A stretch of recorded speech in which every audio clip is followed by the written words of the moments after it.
Naoum, chapitre 1. Ce livre contient un message sur la ville de Ninive.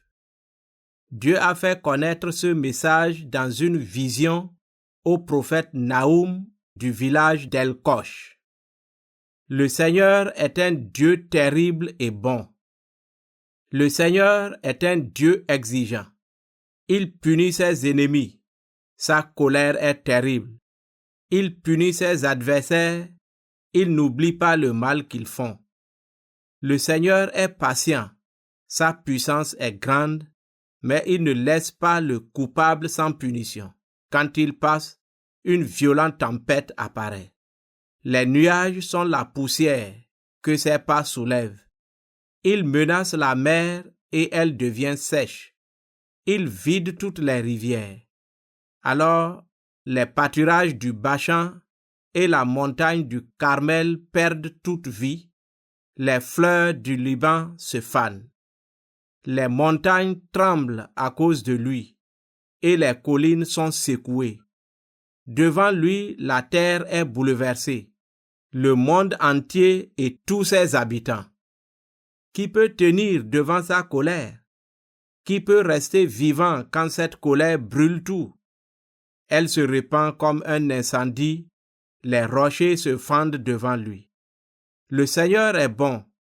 Il est un abri quand tout va mal. Il prend soin de ceux qui comptent sur lui, quand le malheur passe comme un torrent. Mais il détruit ses ennemis, et il les chasse dans la nuit de la mort. Message pour Juda et pour la ville de Ninive. Au chef de Juda, qu'est-ce que vous pensez du Seigneur? Lui, il détruit ses ennemis. Ils ne vous écraseront pas une deuxième fois. Ils sont pareils à un buisson d'épines emmêlées, eux qui boivent comme des ivrognes. Ils seront complètement brûlés comme de la paille sèche. À Ninive, quelqu'un qui prépare de mauvais coups contre le Seigneur, un homme qui a des projets destructeurs, est sorti de toi, Ninive. Aux gens de Juda, voici ce que le Seigneur dit aux gens de Juda. Même si vos ennemis sont nombreux et puissants, ils seront détruits, ils disparaîtront. Je vous ai abaissé, je ne le ferai plus.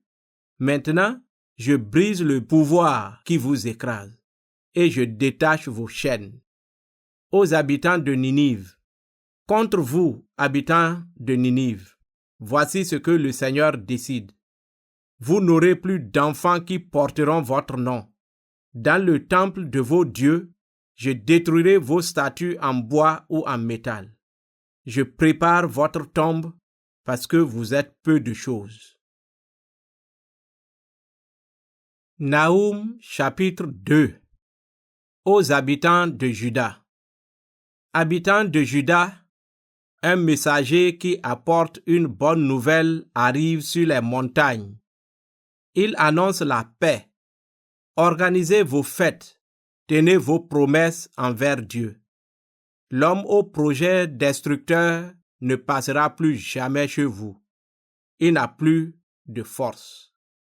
À Ninive, une armée monte pour attaquer Ninive. Soldats, gardez les murs de défense. Surveillez les routes. Préparez-vous pour la bataille. Rassemblez toutes vos forces. Des bandits ont pillé ceux qui sont nés de Jacob. Ils ont détruit les branches de cette vigne.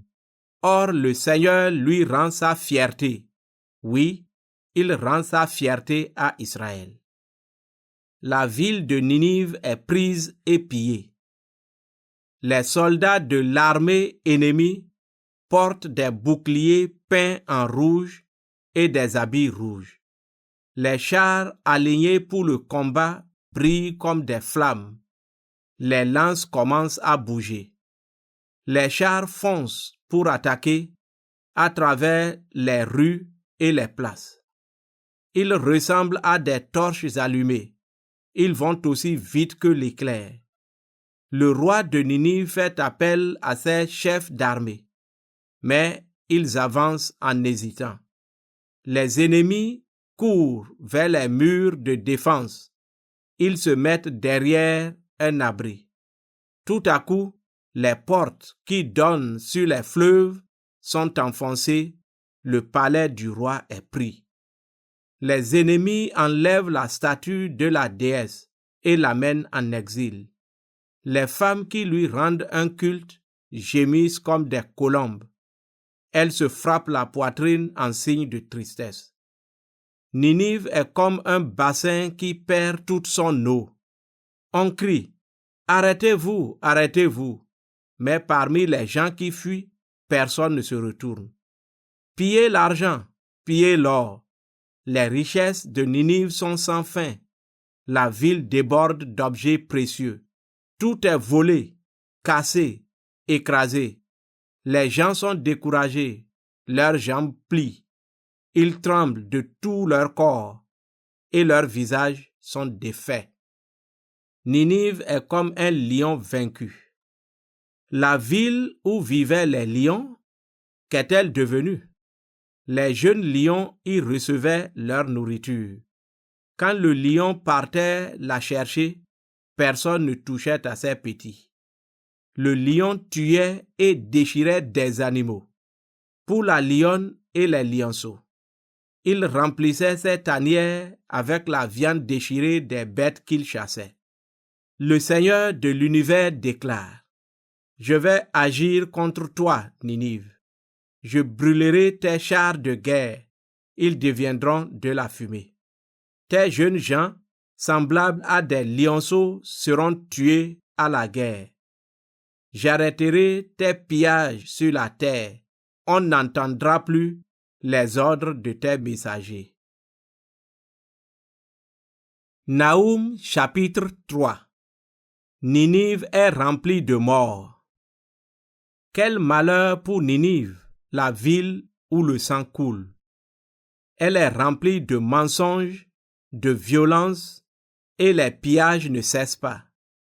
Et voici que dans la ville, les fouets claquent, les roues se heurtent, les chevaux galopent, les chars de guerre bondissent.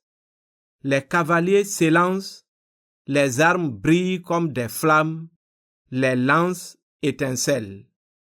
Il y a des morts partout, les corps s'entassent, personne ne peut les compter, les soldats heurtent les corps. Ninive sera punie durement à cause de ses infidélités. Ninive s'est prostituée des milliers de fois. Elle était belle et gracieuse, elle utilisait ses charmes comme une magicienne. Par sa prostitution et ses charmes, elle a rendu esclave des peuples nombreux. Le Seigneur de l'univers lui déclare: Je vais agir contre toi. Je relèverai ton vêtement jusqu'à ton visage. Je te montrerai toute nue aux autres peuples. Ainsi, les autres royaumes verront ta honte. Je vais te couvrir d'ordures pour enlever ton honneur. Je ferai de toi un exemple. Alors tous ceux qui te verront fuiront en criant: Ninive est détruite. Qui aura pitié d'elle? Où trouver pour toi, Ninive, des gens qui te rendent courage? Ninive va être traitée comme la ville de Thèbes. Ninive, est-ce que tu vaux mieux que Thèbes? Cette ville était située sur les canaux du Nil, entourée d'eau. Le Nil la protégeait aussi solidement qu'un mur de défense. L'Éthiopie et l'Égypte faisaient sa puissance, qui était immense. Les gens de Pout et de Libye étaient ses alliés. Pourtant, les habitants de Thèbes, eux aussi, ont dû partir en exil comme prisonniers. Leurs ennemis ont écrasé même les jeunes enfants de la ville à tous les carrefours. Ils ont tiré au sort tous ses chefs et ils ont attaché tous ses notables avec des chaînes. À ton tour, Ninive, tu seras ivre de souffrance et tu te cacheras à cause de ta honte. À ton tour, tu chercheras un abri contre tes ennemis. Ninive va tomber. Tous tes murs de défense ressemblent aux premières figues mûres. Quand on secoue le figuier, elles tombent dans la bouche de celui qui veut les manger. Tes combattants sont comme des femmes sans force. Les portes de ton pays sont largement ouvertes devant tes ennemis. Le feu a détruit leurs verrous. Habitants de Ninive, faites des provisions d'eau pour supporter l'attaque. Protégez vos murs de défense. Écrasez l'argile avec vos pieds et préparez les moules à briques. Mais vous mourrez brûlés par le feu ou tués au combat. Vos ennemis vous dévoreront comme les criquets qui mangent tout. La ville de Ninive reste sans habitants. Ninive, tes habitants étaient aussi nombreux que des criquets. Chez toi, il y avait plus de commerçants que d'étoiles dans le ciel. Maintenant, ils ont disparu, comme les criquets qui s'envolent. Vos gardiens étaient aussi nombreux que des criquets. Vos fonctionnaires ressemblaient à un nuage d'insectes qui se posent sur les buissons quand il fait froid. Dès que le soleil brille, ils s'envolent tous, on ne sait où. Où sont-ils? La défaite de l'Assyrie sera définitive. Roi d'Assyrie, tes chefs dorment pour toujours. Dans la mort, tes généraux ne bougent plus. Ton peuple est parti de tous côtés dans les montagnes et personne ne le rassemble. Ta défaite est définitive. Tes blessures ne peuvent être guéries. Tous ceux qui reçoivent des nouvelles de toi applaudissent à ton malheur. En effet, qui n'a pas souffert de tes actions cruelles? Elles étaient sans fin.